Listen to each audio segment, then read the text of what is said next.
Well, welcome everyone. Isn't it great to see everyone in 3 dimensions rather than 2 after all this time? And it's really good. And welcome to people, some who it's their first time, some it's their probably 21st time. And particularly welcome to Tim, who's sitting at the back there, President in IOU, the 6SH, who is actually in London and has come up this morning.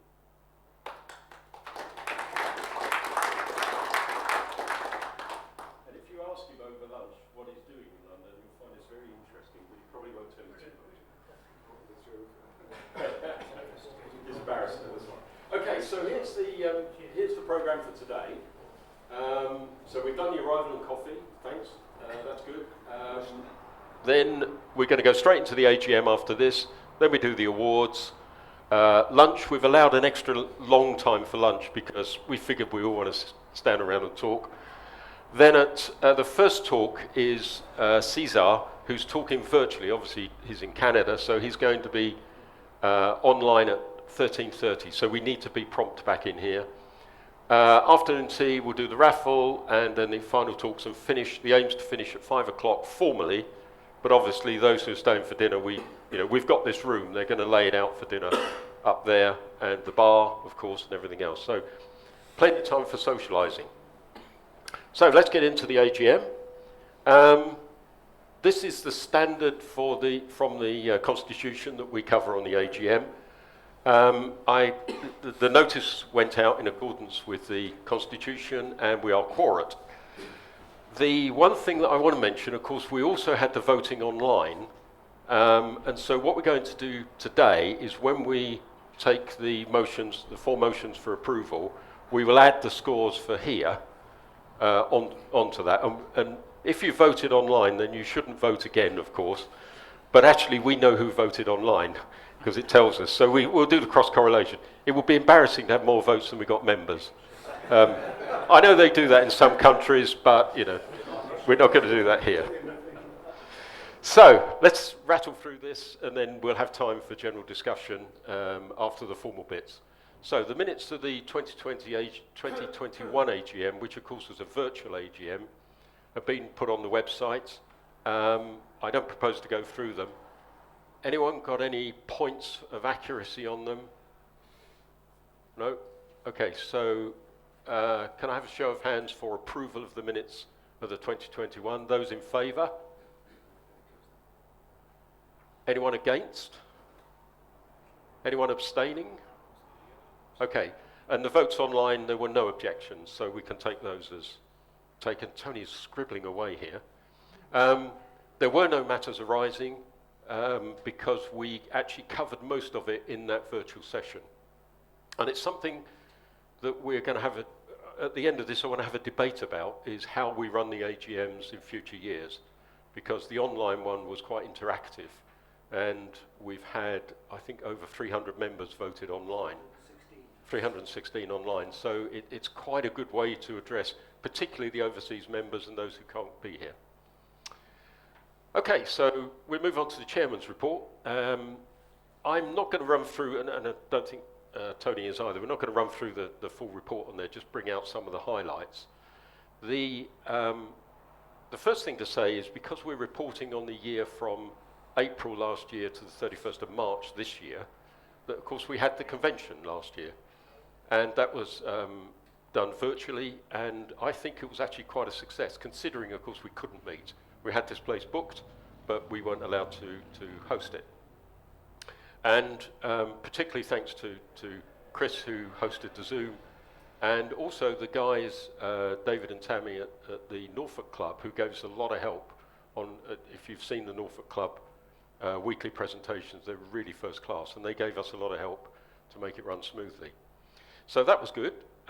In terms of the club generally, I think during the pandemic, as I said last year, it actually brought a lot of things into focus, because there wasn't a lot of DX to work, but nevertheless a lot of the technical interchange on the reflector.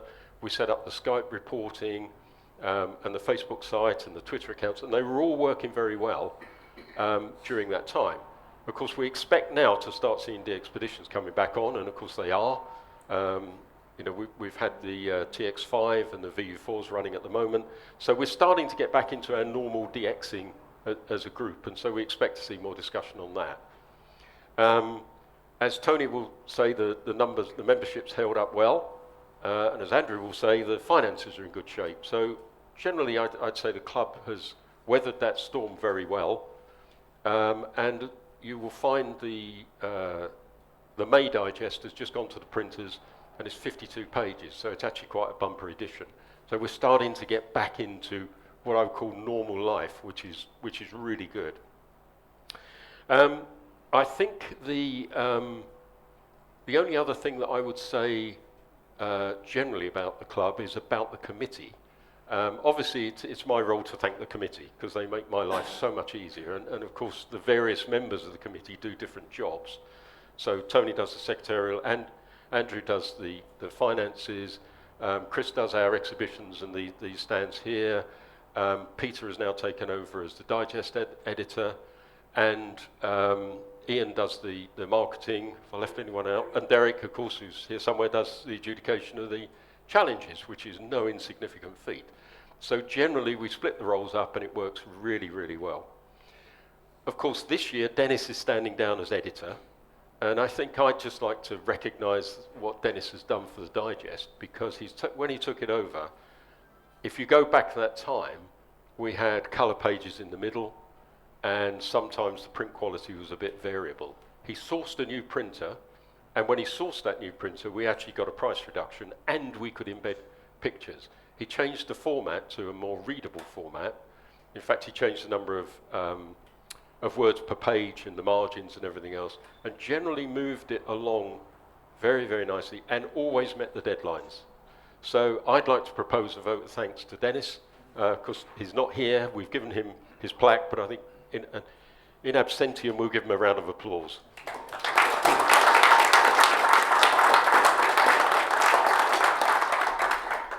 So I think that's probably all that I wanted to do to thank the committee, except I've just remembered I didn't say apologies for absence. And the secretary was looking at me to say, you didn't say apologies for absence. I have a list which is in that folder that's circulating around. Right, so we've got a list. If there's if anybody has got apologies from anybody else, let me know afterwards and I'll stick them on the end of the list. Yeah, so essentially it's the usual thing. We've had apologies coming in and we'll put those in the minutes. Okay, that ends all I was going to say. Any questions on that? I'm around all day, obviously, and this evening, so it's not a problem. Okay, over to you, Tony. Okay, Okay, good to go. Is that all right? Okay. Well, I'm same as Chris. It's so nice to be here and meeting people again. But it has made me realise how bad I am at names and call signs, but don't let's worry about that. I think I'll do the same as Chris, just mention one or two things. The membership number is amazingly steady.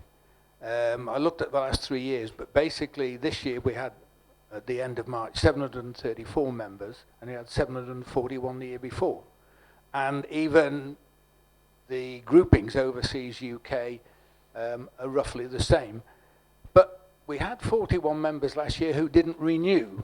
So that means we've managed to glean more or less, not far off 41 members back again, which is quite good.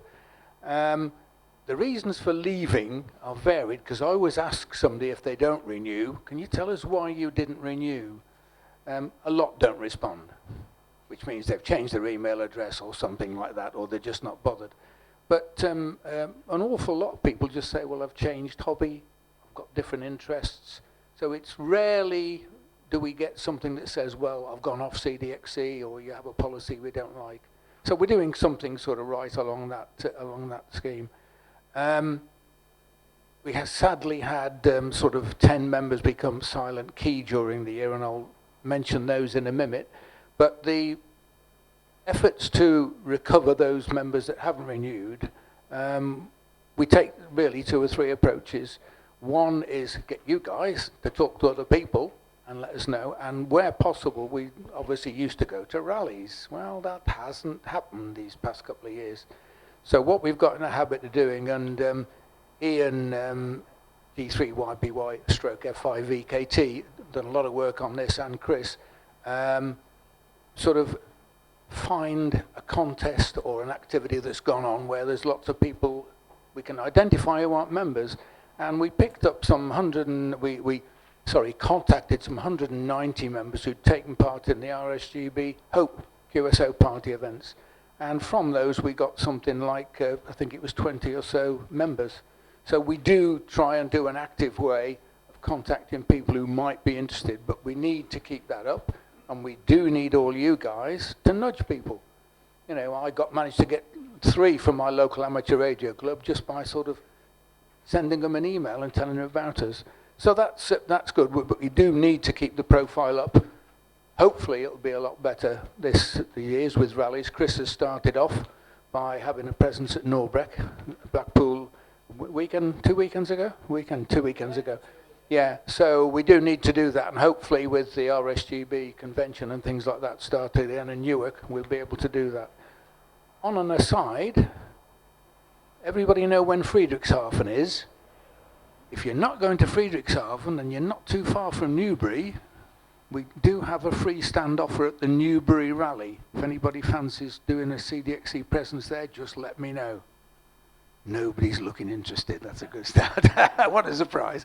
Okay, but seriously, it's not a bad rally, Newbury Rally. It's quite a big one. If anybody fancies, doesn't mind doing the CDXC presence there, let me know afterwards, please, and we'll sort something out. But the message is still clear. Keep up our profile in one way or another. I'll just mention those who became silent key during the period, because we all know there's 1 or 2 occurred since then who we'd all sort of be aware of.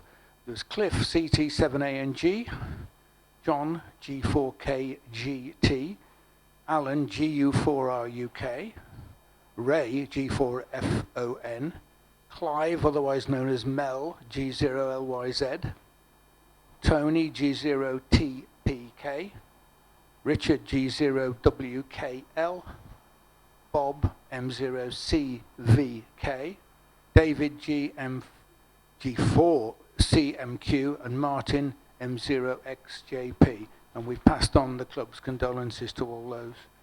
I won't mention really committee meetings much. We do meet regularly via Zoom, again thanks to Chris, and that works well, saves a lot of travelling. But we do miss what we used to have, which was the lunches, don't we, Chris? But that's part of the modern way of dealing with it. So we deal with all sorts of things. I really ought to reinstate committee matters in the digest again, and it's something I intend to dig up to give you a clue what we've just run through. The other thing I've got to say now, I've been saying for several years that I wanted to pass this on. Well, this next year is going to be my last year. I've been doing it for 10 years, ever since the advent of CMIS. And the memory ain't what it used to be. I don't find things quite as easy, so this is going to be my last year as secretary, if I am voted in as secretary again. Okay, that's it. Any sort of questions? Is there any correlation between those that are leaving and how they joined? In other words, if they were arm twisted? No, most of them. There are 1 or 2. We do get some of the special offers where we may get, say, 15 or so on a special offer. We usually get 2 that don't bother renew.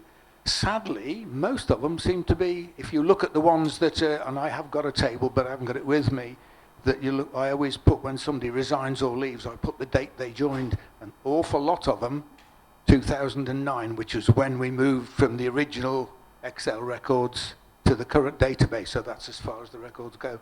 So sadly, it's age, people either giving up, going into homes, or falling off the perch, as the saying goes. But there does not appear to be any other correlation.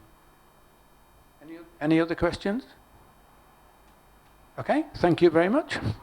Thank you, Tony. A couple of points on that.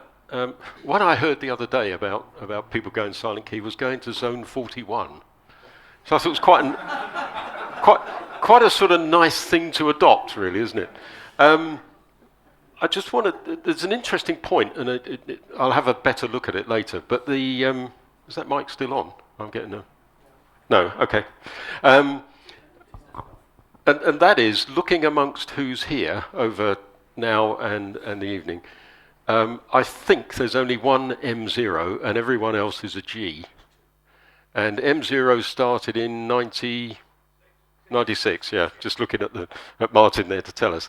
So what that means is that we're not attracting some of our younger members. And so one of the pieces of work we're going to do this year is do some profiling of how long our members have been licensed and see whether we're not appealing to some of those more recently licensed. So we'll have a look at that. Okay, next, Andrew with the finance.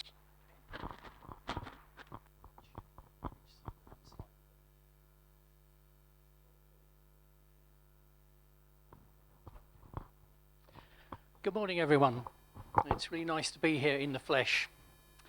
So it's my pleasure today to present CDXC's audited accounts for the year ending 31st of March 2022 and to point out some of the highlights. I guess this isn't probably the most interesting of things, but I won't keep you for too long. Now, I know that many organisations over the last couple of years have seen reduced membership and a drop in income over the last year.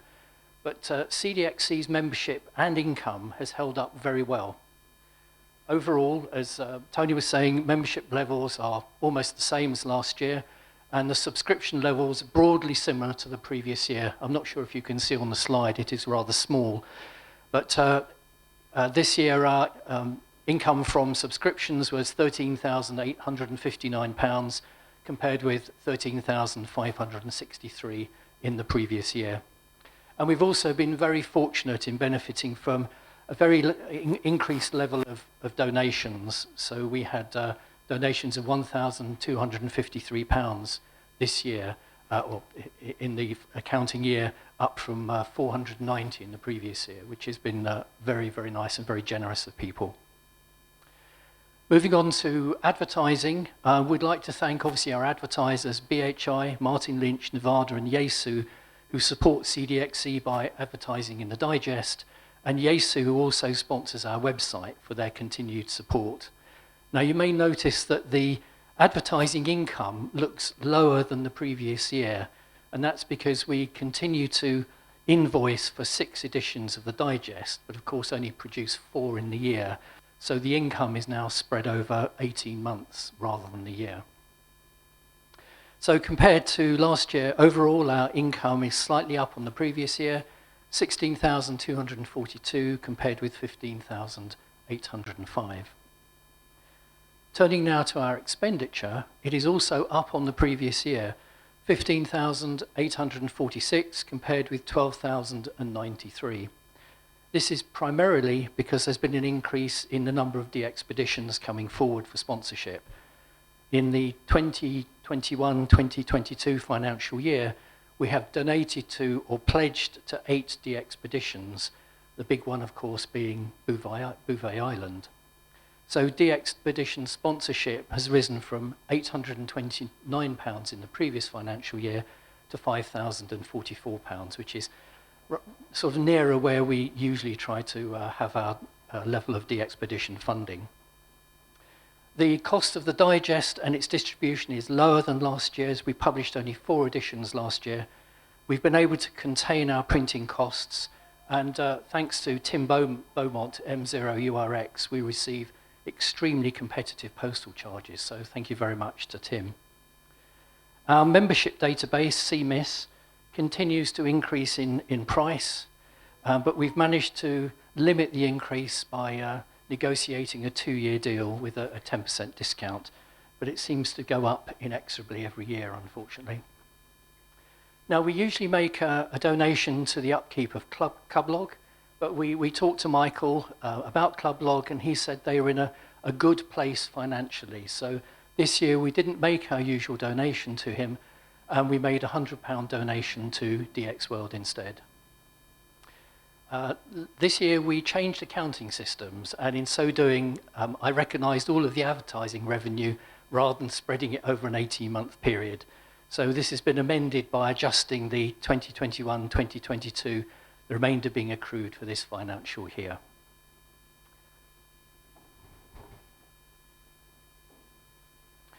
We end the year with a small surplus of £396 and a healthy accumulated surplus of £20,343. As a committee, we feel that given our overall financial position, we've decided that the subscription levels will continue at the current level this year. That's really all I have to say on the accounts, but I would like to thank Owen Williams, G0PHY, for auditing the accounts and for agreeing to stand again to audit the accounts in future. So thank you very much. That's all I have to say. Any questions or comments on the accounts?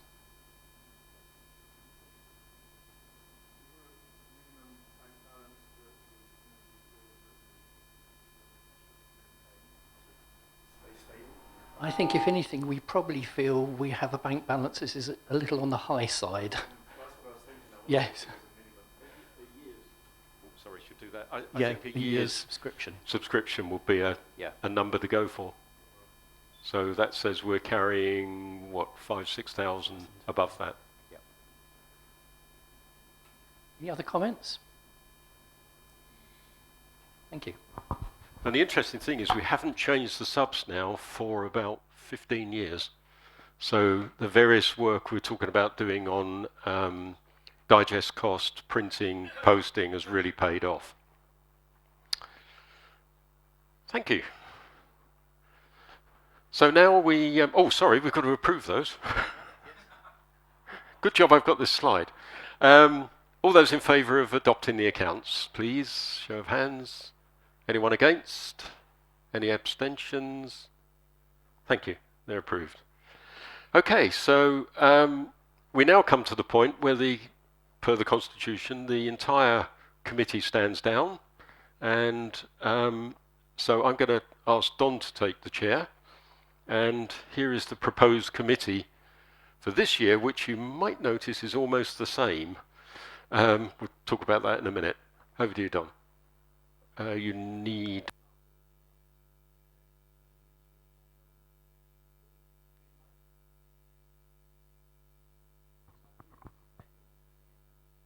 Good morning, everyone, and this, I hope, will be fairly brief. We have in front of us the list of those standing for committee for 2022-23. I don't suggest that we vote on them individually unless anybody has a particular urge to do that. Is everybody happy that we take this as a block proposal for the committee? I see that a load of nodding heads.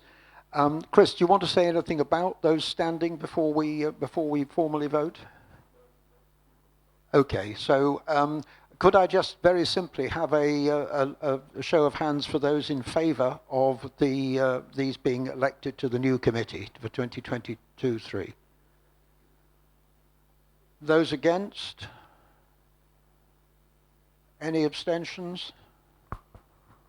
In which case, I think we can declare the committee duly elected. Chris, there we go. That was quick. No. Thank you. What I was going to say is this. Against the two asterisks, Tony has said this is his last year as secretary and on the committee. And Ian has also notified us that he intends to stand down at the next AGM, so 2023. So along with the work we want to do about some of our newer licensed members, we will be trying to pull in some new people onto the committee this year. We can co-opt and then move along. Obviously, the new member is Peter, G3RZP. We co-opted him as editor when he took over from Dennis, and so now is fully elected. Sadly, he can't be here. So that brings us to the last one, which is a job that we do now as the new committee, which is to elect the auditor, and Owen has said he will do it. All those in favour? I can't believe it, but anyone against? No. No abstentions? No, thank you very much. And the voting has followed what we had on the website as well. So before I close the formal bits, any relevant questions to the AGM? Yes. Oh. Yep.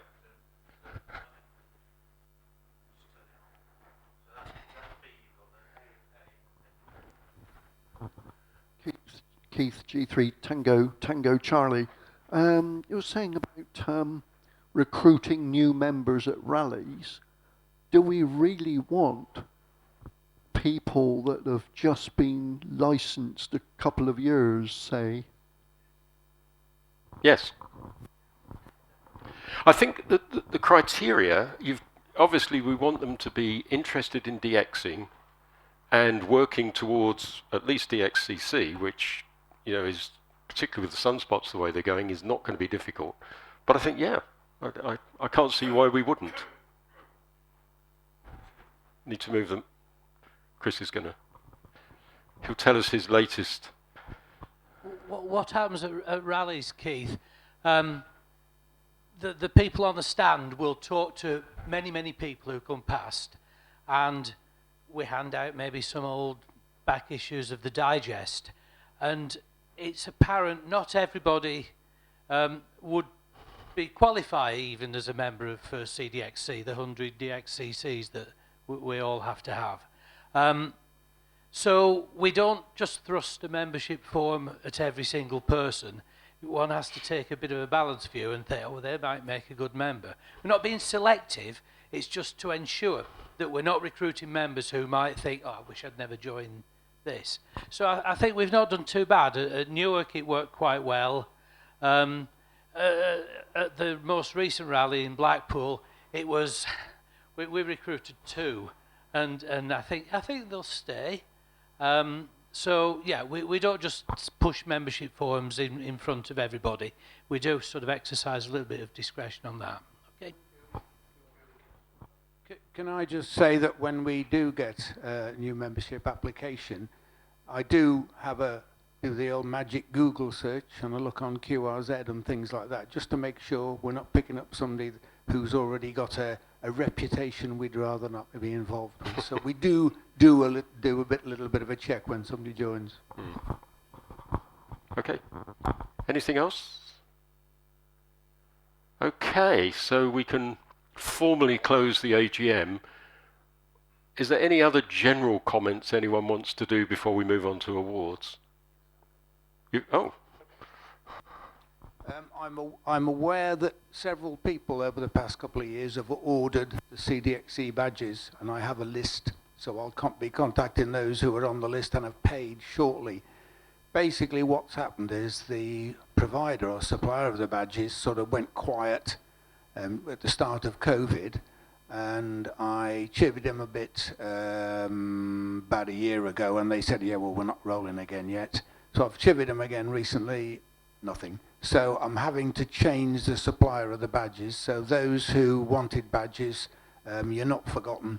I've got to find another supplier, which I think I've got.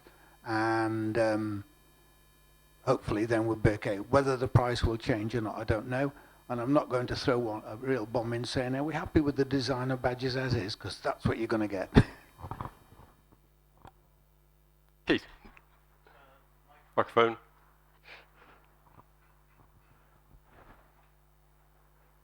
Thank you. Keith, G3 Tango Charlie again.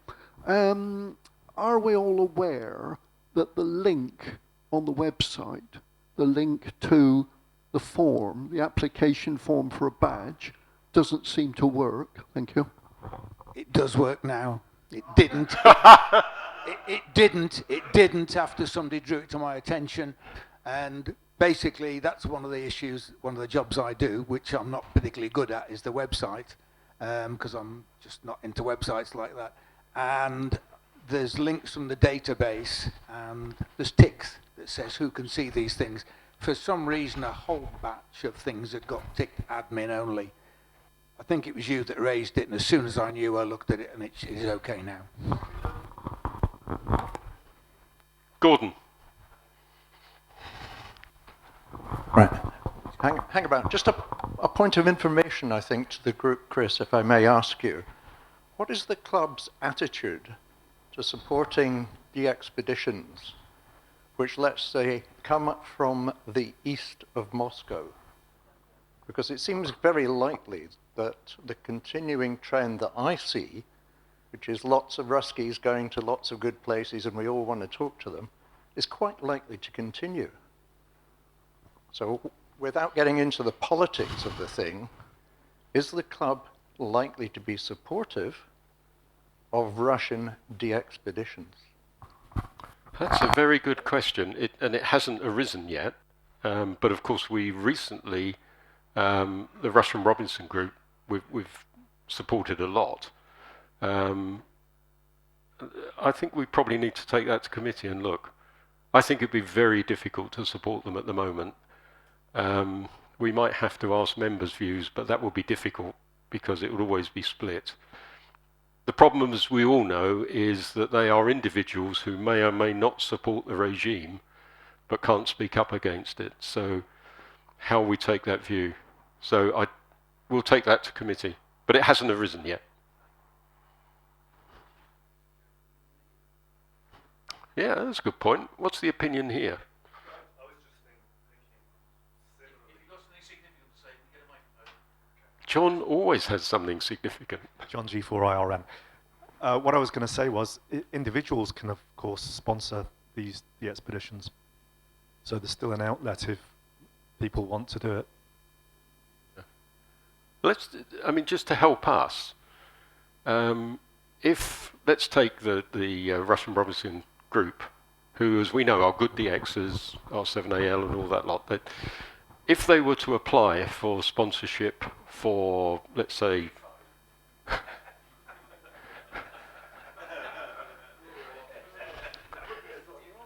to go somewhere, one of they do a lot of island groups. Who would be in favour of the club sponsoring them? Okay. Those who would not be in favour. Yeah. Okay. And obviously a lot of abstentions, we'd expect. I'd still want to work them, though.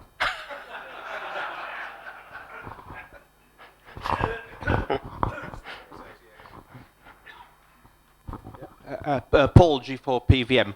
I guess there's another dimension in that if we're looking for confirmations from those stations, then PayPal aren't dealing with the Russians at the moment. So I worked the Radio India 1 Papa Alpha IOTA expedition a few weeks ago, and you can't order a QSL because you can't use the OQRS. And I'm not sure where there'd be what LOTW is going to do. If anyone knows. I mean, I know what ARRL are doing, but not if they've stopped taking their logs. Yeah, I suppose the IOTA And IOTA matching as well. Yeah. Okay, that's interesting.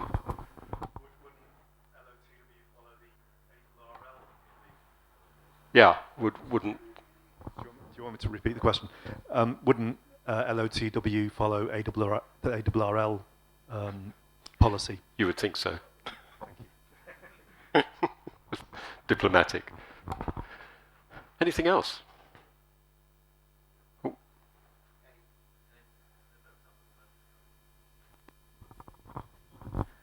G3UNA. In my view, they're all amateurs, so why shouldn't we support them?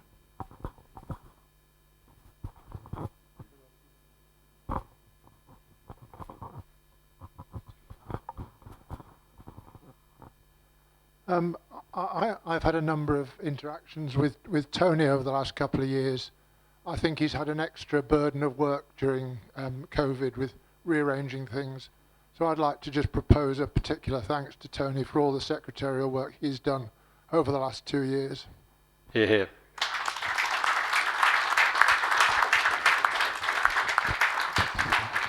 I'll pay you later, okay.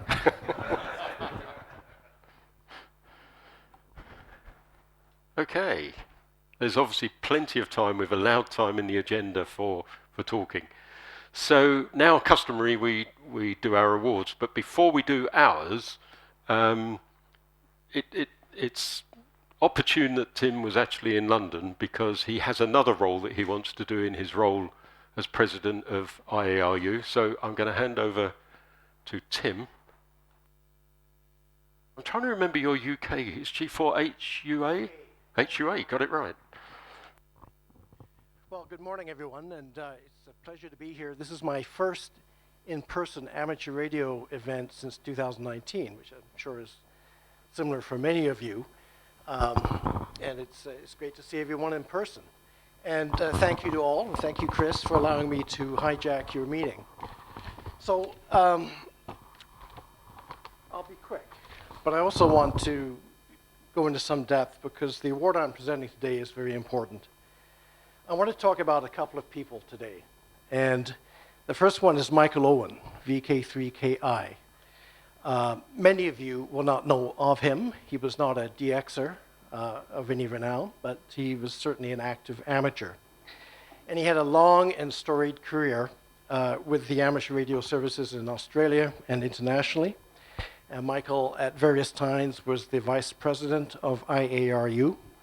He was the chairman of IARU Region 3, and he was president of the Wireless Institute of Australia.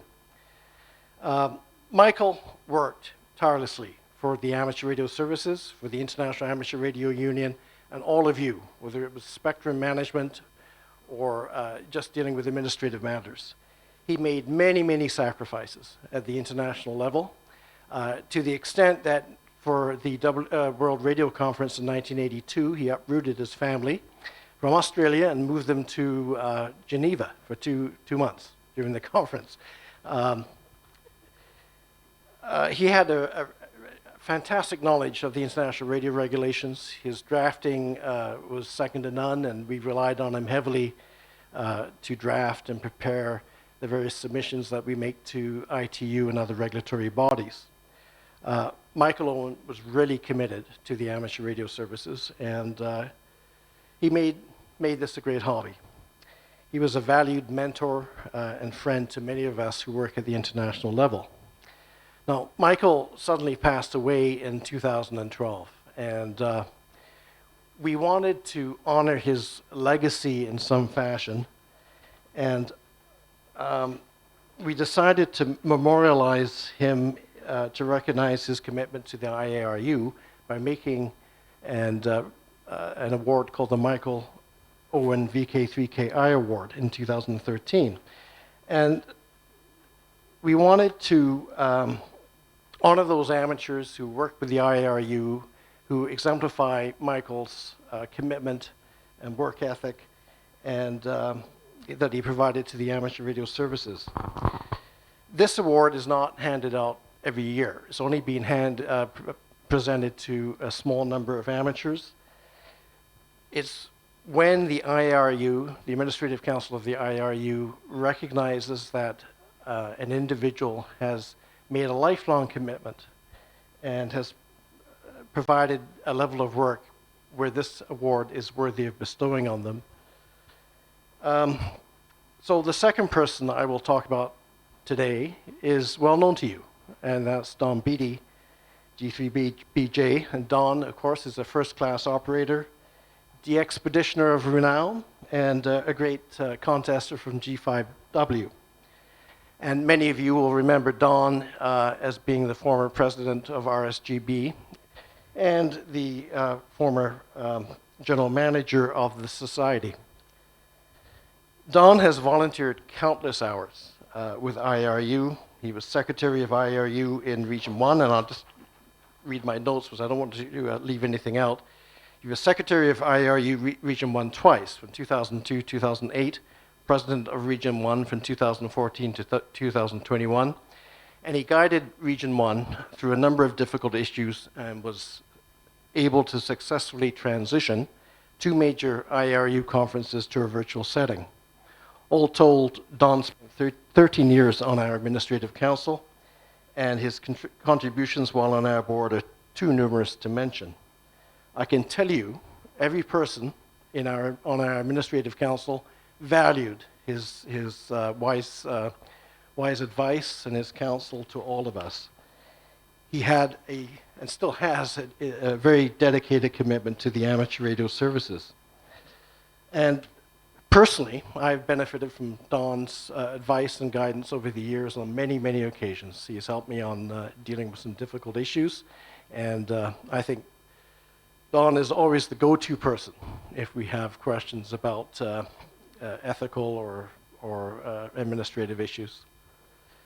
Don was nominated for this award last year, and the IRU unanimously awarded the Michael Owen Award to Don Beattie with instructions that I bestowed on him at some event. Now, obviously, COVID has limited that, but I was very glad to be able to come up from London today and attend this meeting as a CDXC member and take a few minutes of your time to properly present Don with the award, with the kind agreement of the CDXC today.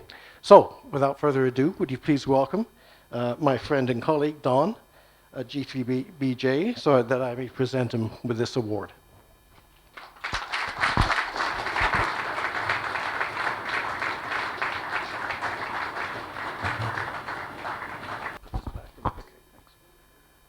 Well, Tim, ladies and gentlemen, Tim, thank you very much indeed for those kind words. Working for IARU has been both a pleasure and a challenge at times, and now was clearly the time to retire because none of us are getting any younger, and I felt that now was the time to hand over the reins to a younger and I hope equally capable team. It's been a pleasure, however, working with you, Tim, and I really appreciate the award of the Michael Owen Award to me. Michael, of course, I knew very well, and we worked together on many of the future issues associated with IARU and what IARU is facing. I just want to get a cheap plug in here before I sit down, and that is that in common with CDXC, RSGB, amateur radio societies around the world, IARU is also in need of people who are prepared to put a bit of work in to support the future of amateur radio. And please, if you or if you know of someone who is in a position to make a contribution to the work of IARU, please let Tim, let me know, I can pass it on, because we are still looking for people who are able to represent amateur radio in the corridors of power with the regulators, both nationally at an ITU level and in other places. So IARU works quietly in the background on your behalf, doing a great job in sometimes quite difficult circumstances. So please, if there's any help around, I'm sure Tim and the Administrative Council will be very grateful. So Tim, thank you. It's been a pleasure. Thank you for coming up and making the award today. I'm very grateful. I am unable to get to Friedrichshafen this year, so this was a suitable opportunity. And Chris, thanks for allowing us a few minutes to do this. Thank you very much indeed.